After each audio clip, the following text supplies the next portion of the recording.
ജനുവരി 1 പുതുവർഷാരംഭ ദിനം.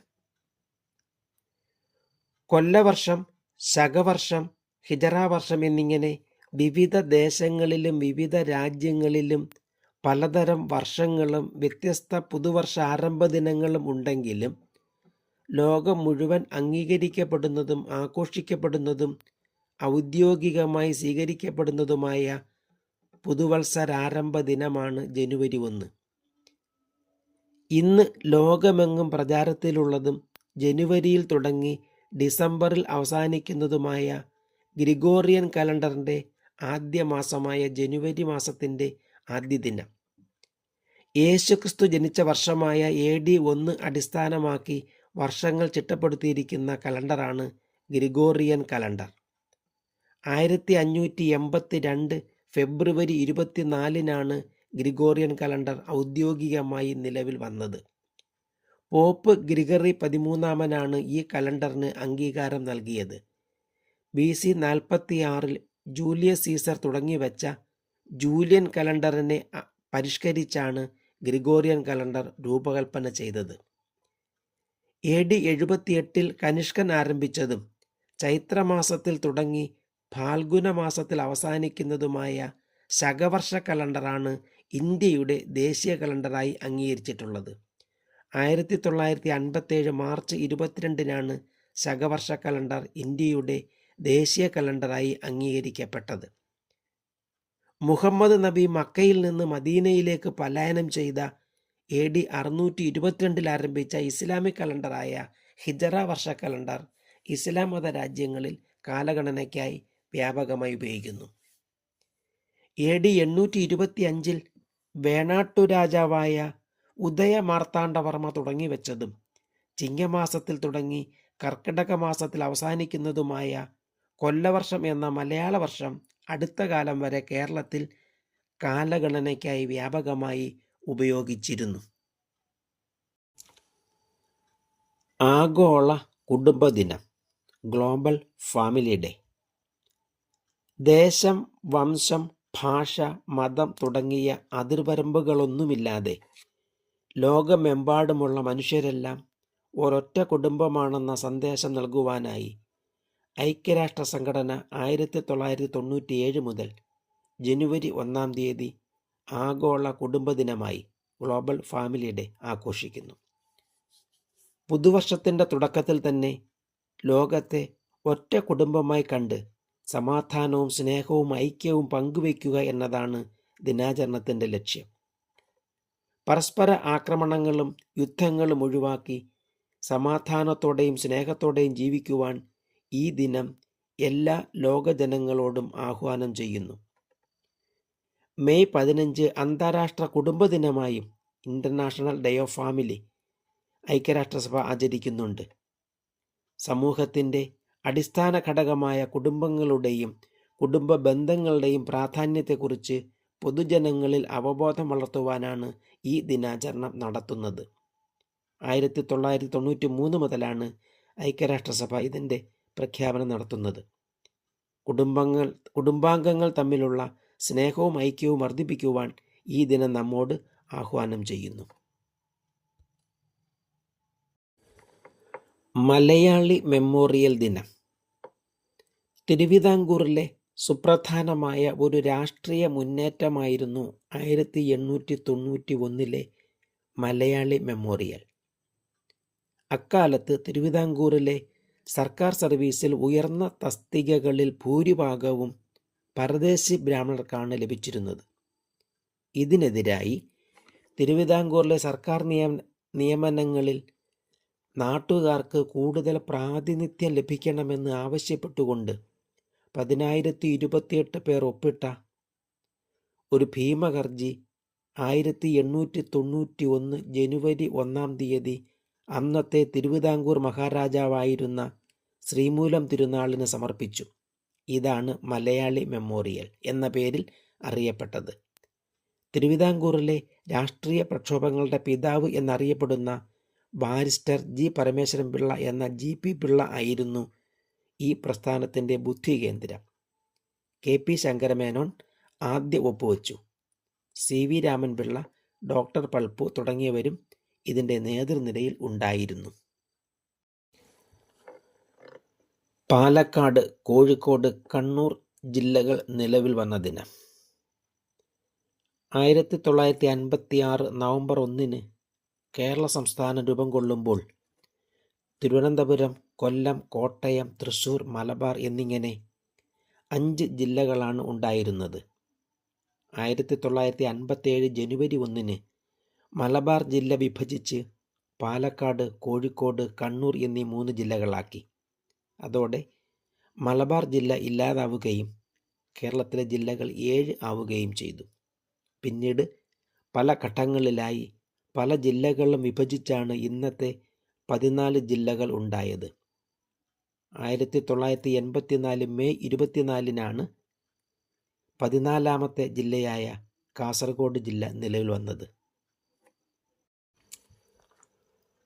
ഭൂപരിഷ്കരണ ഭേദഗതി നിയമം നിലവിൽ വന്ന ദിനം കേരളത്തിലെ രാഷ്ട്രീയ സാമ്പത്തിക ചരിത്രത്തിലെ ഏറ്റവും വിപ്ലവകരമായ പരിഷ്കരണങ്ങളിൽ ഒന്നാണ് കേരള ഭൂപരിഷ്കരണ നിയമം. സ്വാതന്ത്ര്യത്തിനു മുമ്പ് കേരളത്തിലെ ഭൂരിഭാഗം ഭൂപ്രദേശവും വലിയ ജന്മിമാരുടെ കൈവശമായിരുന്നു. കർഷകരായ സാധാരണ ജനങ്ങൾ വെറും കുടിയാന്മാരായി മാത്രം തുടർന്നു. അവരെ ഏതു സമയവും കുടിയൊഴിപ്പിച്ച് വിടുവാനുള്ള അവകാശം ജന്മിമാർക്കുണ്ടായിരുന്നു. ഈ ജന്മിത്ത സമ്പ്രദായം അവസാനിപ്പിച്ച് കൃഷിഭൂമി കർഷകന് ലഭ്യമാക്കാൻ ലക്ഷ്യമിട്ടാണ് ഈ നിയമം നടപ്പിലാക്കിയത്. അതിനായി 1957 EMS നമ്പൂതിരിപ്പാടിൻ്റെ നേതൃത്വത്തിലുള്ള ആദ്യ മന്ത്രിസഭയിലെ റവന്യൂ മന്ത്രി ആയിരുന്ന KR ഗൗരിയമ്മ കുടിയൊഴിക്കൽ നിരോധിച്ചുകൊണ്ടുള്ള ഓർഡിനൻസ് പുറപ്പെടുവിച്ചു. തുടർന്ന് 1959 കേരള കാർഷിക പരിഷ്കരണ ബിൽ നിയമസഭ പാസാക്കി. ഈ ബിൽ പൂർണ്ണരൂപത്തിൽ നടപ്പിലാക്കുന്നതിന് മുമ്പ് തന്നെ വിമോചന സമരത്തെ തുടർന്ന് 1959 ജൂലൈ 31 EMS മന്ത്രിസഭയെ കേന്ദ്ര സർക്കാർ പിരിച്ചുവിട്ടു. 1963-64 ഭേദഗതികളോടെ വീണ്ടും നിയമം നിലവിൽ വന്നു. അപ്പോഴും കടുത്ത എതിർപ്പുകളുണ്ടായി. 1970 ജനുവരി 1 C. അച്യുതമേനോൻ സർക്കാരിൻ്റെ കാലത്ത് പാസാക്കിയ ഭൂപരിഷ്കരണ ഭേദഗതി നിയമം പ്രാബല്യത്തിൽ വന്നതോടെ ജന്മി കുടിയാൻ വ്യവസ്ഥ സംസ്ഥാനത്ത് പൂർണ്ണമായും അവസാനിച്ചു. തിരുവനന്തപുരം വിമാനത്താവളം അന്താരാഷ്ട്ര വിമാനത്താവളം ആയ ദിനം കേരളത്തിലെ ആദ്യത്തേതും ഇന്ത്യയിലെ 5ാമത്തേതുമായ അന്തർദേശീയ വിമാനത്താവളമാണ് തിരുവനന്തപുരം അന്തർദേശീയ വിമാനത്താവളം. 1991 ജനുവരി 1 അന്നത്തെ പ്രധാനമന്ത്രിയായ VP സിംഗ് ആണ് ഇതിന് അന്തർദേശീയ വിമാനത്താവളമായി പ്രഖ്യാപിച്ചത്. അന്ന് ഇന്ത്യയിൽ ഡൽഹി, മുംബൈ, ചെന്നൈ, കൊൽക്കത്ത എന്നിങ്ങനെ 4 അന്തർദേശീയ വിമാനത്താവളങ്ങൾ മാത്രമാണ് ഉണ്ടായിരുന്നത്. ഇന്ന് കേരളത്തിൽ തിരുവനന്തപുരം അന്തർദേശീയ വിമാനത്താവളം കൂടാതെ കോഴിക്കോട്, കണ്ണൂർ, നെടുമ്പാശ്ശേരി എന്നിങ്ങനെ 3 അന്തർദേശീയ വിമാനത്താവളങ്ങൾ കൂടിയുണ്ട്. ഇംഗ്ലീഷ് ഈസ്റ്റ് ഇന്ത്യ കമ്പനി നിലവിൽ വന്ന ദിനം ഇന്ത്യ രാജ്യത്തിൻ്റെ രാഷ്ട്രീയ സാമൂഹ്യ രംഗങ്ങളെ ആകെ മാറ്റിമറിക്കുന്നതിന് കാരണമായ ഒന്നാണ് ഇംഗ്ലീഷ് ഈസ്റ്റ് ഇന്ത്യ കമ്പനിയുടെ രൂപീകരണവും അവരുടെ ഇന്ത്യയിലേക്കുള്ള വരവും. 1599 സെപ്റ്റംബർ മാസത്തിലാണ് ഇംഗ്ലണ്ടിലെ ഏതാനും വ്യാപാരികൾ ഇന്ത്യ രാജ്യവുമായി വാണിജ്യബന്ധത്തിൽ ഏർപ്പെടുന്നതിനായി ഇംഗ്ലീഷ് ഈസ്റ്റ് ഇന്ത്യ കമ്പനി എന്ന കമ്പനി രൂപീകരിക്കുന്നതിനുള്ള അനുവാദത്തിനായി ബ്രിട്ടീഷ് രാജ്ഞിയെ സമീപിക്കുന്നത്. അങ്ങനെ രാജ്ഞിയുടെ അംഗീകാരത്തോടെ 1600 ജനുവരി 1 ഈ കമ്പനി രൂപീകരിച്ചു. തുടർന്ന് 5 വാണിജ്യ കപ്പലുകളിലായി ഇന്ത്യയിലേക്ക് പുറപ്പെട്ട അവർ സൂററ്റിൽ ആസ്ഥാനമുറപ്പിക്കുകയും ചെയ്തു. ഇന്ത്യയിലെ നാട്ടുരാജ്യങ്ങളുമായി കമ്പനി സ്ഥാപിച്ച കച്ചവട ബന്ധങ്ങൾ ക്രമേണ രാഷ്ട്രീയ അധികാരത്തിലേക്കെത്തുകയും 1757 നടന്ന പ്ലാസി യുദ്ധത്തിൽ കമ്പനിയുടെ പട്ടാളം വിജയിച്ചതോടെ അവർ ഇവിടെ ഒരു സാമ്രാജ്യം തന്നെ സ്ഥാപിക്കാൻ തുടങ്ങുകയും ചെയ്തു. 100 വർഷത്തിനു ശേഷം 1857 നടന്ന ഒന്നാം സ്വാതന്ത്ര്യ സമരം അടിച്ചമർത്താൻ കഴിഞ്ഞതോടെ ക്രമേണ ഇന്ത്യ മുഴുവൻ ഇംഗ്ലീഷുകാരുടെ അധീനതയിലായി. അമേരിക്കയിൽ അടിമത്തം നിർത്തലാക്കിയ ദിനം. മാനവ വിമോചന ചരിത്രത്തിലെ മഹത്തായ അധ്യായങ്ങളിൽ ഒന്നാണ് അമേരിക്കയിലെ അടിമത്ത നിരോധന പ്രഖ്യാപനം. അമേരിക്കയുടെ 16ാമത്തെ പ്രസിഡന്റായിരുന്ന എബ്രഹാം ലിങ്കനാണ് ഈ പ്രഖ്യാപനം നടത്തിയത്. അമേരിക്കയുടെ തെക്കൻ സംസ്ഥാനങ്ങളിൽ തോട്ടം മേഖലകളിൽ കൃഷി ലാഭകരമായി നടത്തുന്നതിനായി ആഫ്രിക്കയിൽ നിന്ന് കറുത്ത വർഗക്കാരെ 17ാം നൂറ്റാണ്ട് മുതൽ അമേരിക്കയിൽ എത്തിച്ച് ജോലി ചെയ്യിപ്പിക്കുകയും കന്നുകാലികളെ വിൽക്കുന്നത് പോലെ കൈമാറ്റം ചെയ്യുകയും ചെയ്തിരുന്നു. വ്യാവസായികമായി വളർന്ന വടക്കൻ സംസ്ഥാനങ്ങൾ ഈ പ്രവണതയെ എതിർക്കുകയും അത് 1861 അമേരിക്കൻ ആഭ്യന്തര യുദ്ധത്തിലേക്ക് നയിക്കുകയും ചെയ്തു. കറുത്ത വർഗക്കാരുടെ പിന്തുണയോടെ വടക്കൻ സംസ്ഥാനങ്ങൾ ജയിച്ചതോടെ 1863 ജനുവരി 1 അടിമത്തം നിരോധിച്ചുകൊണ്ട് അന്നത്തെ പ്രസിഡന്റായിരുന്ന എബ്രഹാം ലിങ്കൻ ഉത്തരവിട്ടു. റഷ്യ നിലവിൽ വന്ന ദിനം. 20ാം നൂറ്റാണ്ടിലെ ഏറ്റവും പ്രധാനപ്പെട്ട 2 ചരിത്ര സംഭവങ്ങളാണ് USSR union of Soviet socialist റിപ്പബ്ലിക്കിൻ്റെ രൂപീകരണവും അതിൻ്റെ തകർച്ചയും. 1922 ഈ മഹാശക്തി രൂപീകൃതമാകുന്നത്. തുടർന്ന് ലോകത്തെ തന്നെ നിയന്ത്രിക്കുന്ന സാമ്പത്തിക ശക്തിയായും അധികാര ശക്തിയായും USSR വളർന്നു.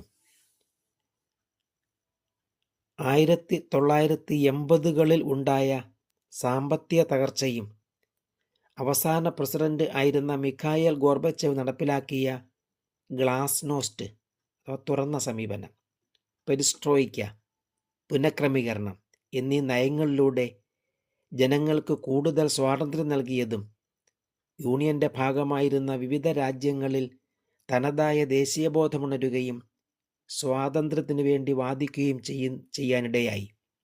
തുടർന്ന് പ്രസിഡന്റിന് രാജിവെക്കേണ്ട സാഹചര്യവുമുണ്ടായി. തുടർന്ന് യൂണിയനിൽപ്പെട്ട 15 രാജ്യങ്ങൾ വ്യത്യസ്ത സ്വതന്ത്ര രാജ്യങ്ങളായി തീരുകയും 1992 ജനുവരി 1 റഷ്യ എന്ന രാജ്യം നിലവിൽ വരികയും ചെയ്തു.